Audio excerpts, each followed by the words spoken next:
প্রান্তে অবস্থান করছেন, আপনারা প্রত্যেককে আমরা বিনীতভাবে সহনশীল আচরণ করবার জন্য বিনীতভাবে অনুরোধ করছি।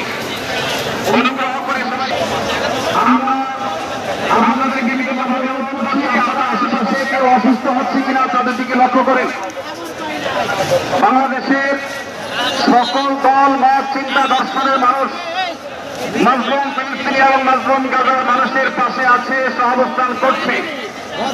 এক কাতারে দাঁড়িয়ে আজ বিশ্ববাসীকে আমরা দেখিয়ে দিতে চাই, আমাদের মধ্যে বিভিন্ন বিষয়ে চিন্তাগত মতপার্থক্য, ভিন্নতা থাকতে পারে, কিন্তু মাজলুম ফিলিস্তিনিদের স্বাধীনতা, তাদের অধিকার, গাজার মানুষদের বিরুদ্ধে জুলুম বন্ধের দাবিতে আমরা প্রত্যেকটা বাংলাদেশের মানুষ খেলা উত্থান খেয়েছি।